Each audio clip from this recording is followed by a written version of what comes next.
આવું મસ્ત આઈસ્ક્રીમ બનાવવા માટે પૂરો વિડીયો જોવો। હેલો ફ્રેન્ડ્સ, જય શ્રી કૃષ્ણ બધા મિત્રોને। આજે આપણે બનાવીશું આઈસ્ક્રીમ। એના માટે મેં અહીં દૂધ લીધું છે।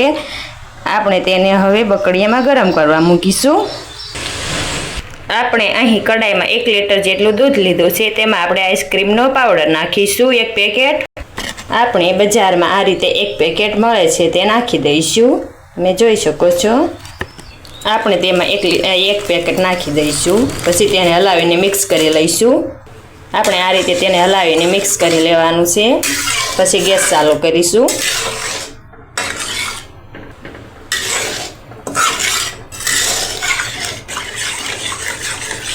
આપણે 2 થી 3 મિનિટ માટે હલાવીશું એટલે સારી રીતે મિક્સ થઈ જાય ઠંડા દૂધમાં।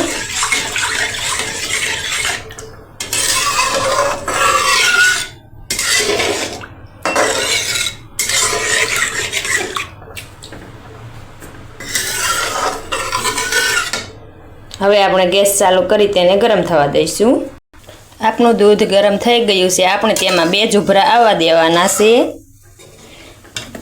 આપણે તેમાં 6 ચમચી જેટલી ખાંડ નાખીશું। મોટી ચમચી નાખવાની। તમે તેમાં પાવડર નાખ્યો છે આઈસ્ક્રીમનો એટલે તે ગળ્યું જ છે એટલે ઓછી ખાંડ નાખવાની।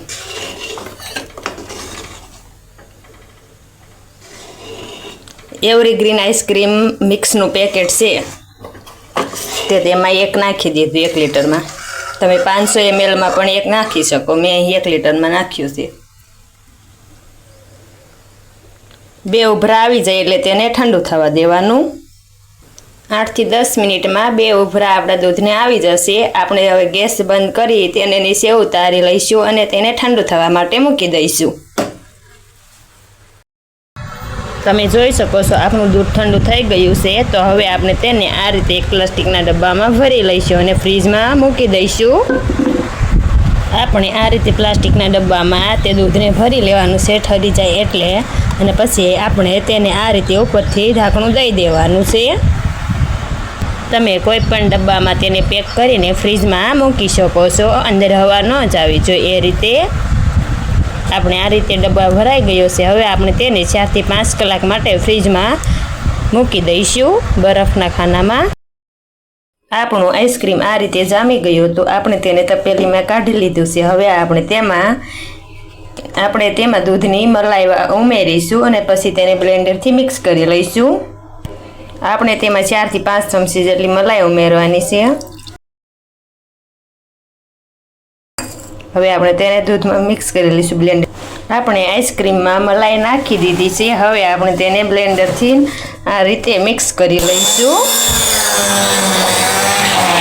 5 થી 6 મિનિટ આપણે એક ધારું આ રીતે બ્લેન્ડરથી મિક્સ કરવાનું છે।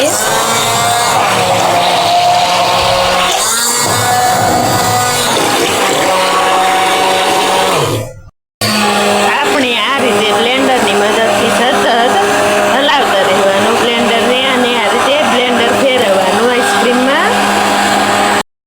આપણે આ રીતે 6 મિનિટ સુધી બ્લેન્ડરને ફેરવશું। આઈસ્ક્રીમને સારી રીતે 5 થી 6 મિનિટ માટે બ્લેન્ડર ફેરવીને મિક્સ કરી લીધું છે તેમાં મલાઈ। હવે આપણે તેમાં કાજુ બદામના ટુકડા નાખીશું ખાવણી વડે ખાંડેલા। આપણે તેમાં કાળી દ્રાક્ષ નાખીશું અને આપણે તેમાં થોડુંક ટોપરું નાખી દઈશું। તમે તેમાં કોઈ પણ ડ્રાય ફ્રૂટ ઉમેરી શકો છો જે તમને મનપસંદ હોય તે। હવે આપણે તેને સારી રીતે મિક્સ કરી લઈશું। આ રીતે આપણે તેને મિક્સ કરી લેવાનું ચમચીથી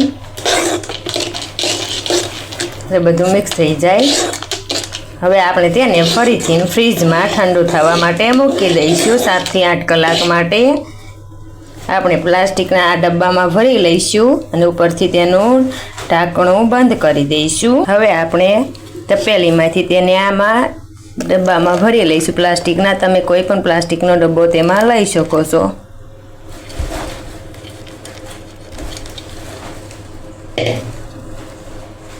ઉપરથી પેક થઈ જાય એવું વાસણ મૂકવું, નહીં તો તમારે ઉપર પ્લાસ્ટિક કોટ કરી લેવું, જેનાથી તે હાવ બંધ થઈ જાય. આપણે આ રીતે તેનું ઉપરથી ઢાંકણ બંધ કરી દઈશું અને હવે આપણે તેને ફ્રીઝરમાં જામવા માટે મૂકી દઈશું. આપણું આઈસ્ક્રીમ બનીને તૈયાર થઈ જાય છે. એટલે આઈસ્ક્રીમને ફ્રીજમાં 8 થી 9 કલાક માટે જામવા મૂકી દીધું હતું. હવે આપણે ડબ્બાને ખોલી લઈશું. આપણું આઈસ્ક્રીમ આ રીતે જામીને તૈયાર થઈ ગયું છે. તો હવે આપણે તેને પીરસી દઈશું. આપણે આ રીતે ડોયાથી આઈસ્ક્રીમને કાઢીને આ રીતે ડીશમાં પીરસી દેવાનું. આપણે તેના ઉપર કાજુ બદામના ટુકડા, એમાં કાળી દ્રાક્ષ અને થોડુંક ટોપરું ઉપરથી નાખીશું. આપણો આઈસ્ક્રીમ બનીને તૈયાર છે. તમે જોઈ શકો છો. આવી જ મારી અવનવી વાનગીઓ જોવા માટે મારી ચેનલ રસોઈનો કર્યાવરને લાઈક, શેર અને સબસ્ક્રાઈબ કરી લેજો.